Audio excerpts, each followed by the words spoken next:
Hi boys and girls, Mrs. McCrae here. Today I'm going to model the reading strategy of making connections. There are 3 different ways to make a connection while you're reading. You can make a text-to-text connection. If you make a text-to-text connection, that means that the book you are reading reminds you of another book that you have read before. You can also make a text-to-self connection. When you make a text-to-self connection, that means the book you are reading reminds you of something that has happened in your life. And last is text-to-world. This connection is a little more difficult than the others because it can't be found in all books that you read, but this means that it reminds you of something that is happening in the world. Today I'm going to model the strategy using the book Michael Recycle. Before I read, I wrote on Post-it notes, text to self, text to world, and text to text.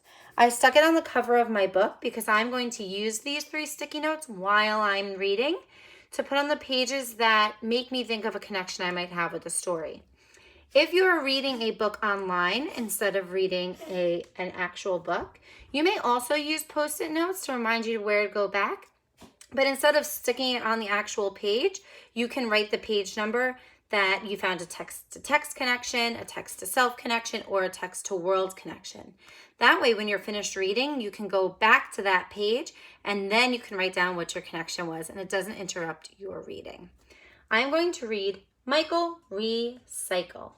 Again, we are using this book to model the reading strategy, making connections. Michael Recycle, written by Ellie Bethel, illustrated by Alexandra Colombo. There once was a town called Aberdourimi, where garbage was left to grow rotten and slimy. It never smelled fresh, the air was all hazy, but the people did nothing. They got rather lazy.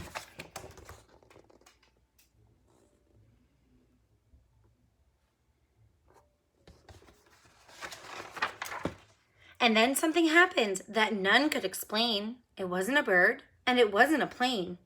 A green-caped crusader soared through the air with a colander hat on top of his hair.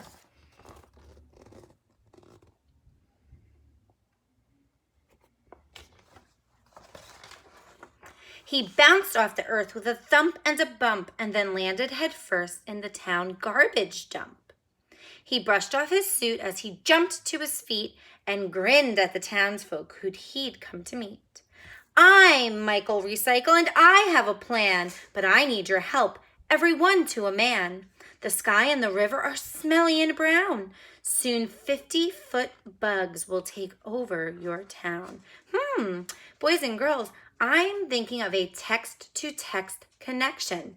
When we met Michael Recycle just now in this book, he reminds me of a character that I've met in another book. Maybe some of you have heard of him. The Lorax. The Lorax speaks for the trees, and he comes to tell the Once-Layer that he does not like what's happening and he wants to make a difference. That reminds me of how Michael Recycle is being in this book. I'm going to put my Post-it note that says text to text on this page so I remember to go back there when I'm finished. You've got to recycle. You've got to act soon before all your trash reaches up to the moon. Then crushing a can, he gave them a wink.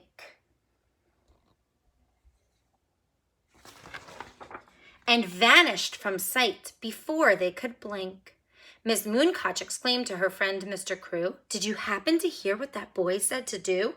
Clean up and recycle. How hard can it be? A green and clean town would be lovely to see."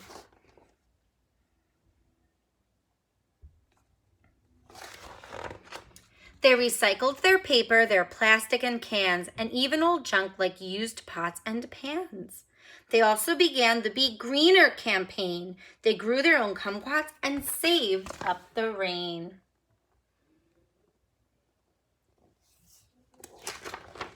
So proud was the town of their green transformation. They threw a great party, a grand celebration.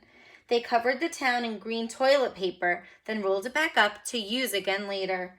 You may think that's yucky, but these folks don't agree. In Aberdourimi, recycling is key.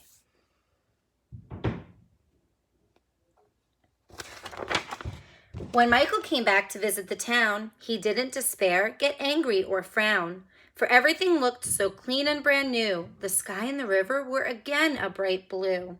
Look at our town, it gleams and it glitters. Now nothing's wasted and nobody litters. Boys and girls, I'm going to stop for a second and use my text to self connection Post-it.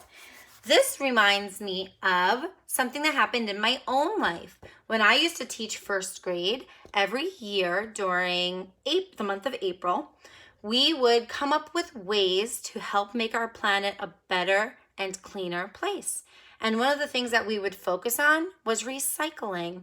And we would try to come up with different ways and tips that we could recycle right here at school, that we could recycle at home. And we would start to do those things ourselves because we wanted to make our world a cleaner and greener place. So my text to self connection is that I recycle just like the characters in the book do.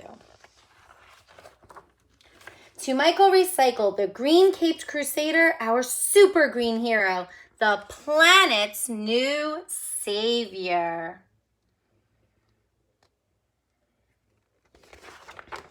But Michael Recycle was nowhere around. He'd already moved on to help the next town. So if you should see a green silhouette shrieking the skies, please don't get upset. The noises you hear, that clunk and that thunk,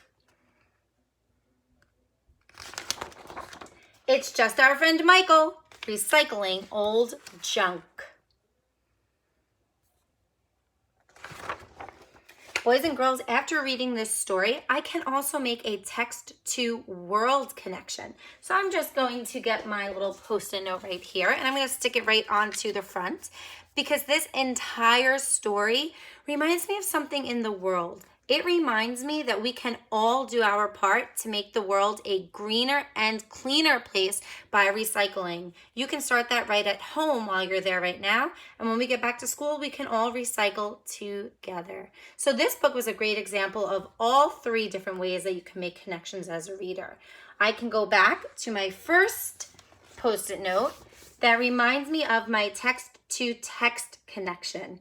Again, boys and girls, this book reminds me of the book The Lorax because Michael Recycle is a very similar character to the Lorax. He wants to do everything he can to keep our planet clean and healthy.